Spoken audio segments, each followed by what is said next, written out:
જૂનાગઢ જિલ્લા જેલમાંથી 4 કેદીઓ ફરાર થવાનો પ્રયાસ કર્યો। મોડી રાત્રે બેરેકના સળિયા તોડી ભાગવાનો પ્રયાસ કર્યો હતો, જેમાં કેદીઓ નિષ્ફળ રહ્યા। સર્કલ નંબર 1 ની બેરેક નંબર 2 માંથી ભાગી વહીવટી બિલ્ડિંગ ઉપર છુપાઈ ગયા હતા। ફરજ પરના કર્મચારીનું બેરેક પર ધ્યાન જતા સ્ટાફને એલર્ટ કરવામાં આવ્યો હતો। ત્યારબાદ જેલ અધિક્ષક સહિતનો સ્ટાફ જેલ ખાતે પહોંચી કેદીઓને શોધવા સર્ચ ઓપરેશન કરાયું હતું। चेकिंग दरमियान वहीवटी बिल्डिंग परथी 4 कैदीओ भागे ते पहला ज पोलीसना सकंजामां आवी गया। आ 4 कैदीओ अलग अलग पॉक्सो केसमां जेलमां सजा भोगवी रह्या छे।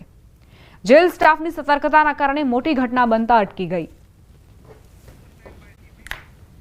समाचार अमदावादथी पाणीनी टांकी तूटता अफरातफरी मची। आंबावाडीनी आजाद सोसायटीनी घटना। 2000 लीटरनी टांकी तूटी। फायर विभागे 10 लोकोનું રેસ્ક્યુ કર્યું। ટાંકી તૂટતા સ્લેબમાં મોટું નુકસાન થયું હોવાની જાણકારી છે।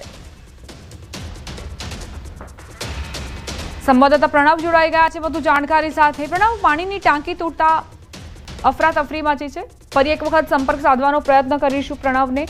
અત્યારે એક ટેકનિકલ ખામી સર્જાઈ છે। પાણીની ટાંકી તૂટતા અફરાતફરી મચી હોવાના આ મહત્વના સમાચાર। આંબાવાડીની આઝાદ સોસાયટીની આ ઘટના। 2000 લીટરની ટાંકી તૂટી છે, જેના કારણે फायर विभाग ने तात्कालिक जाण करवामां आवी। 10 लोकोનું फायर विभागे रेस्क्यू कर्યું છે। टांकी तूटता ज स्लेबમાં नुकसान થયું હોવાની જાણકારી છે।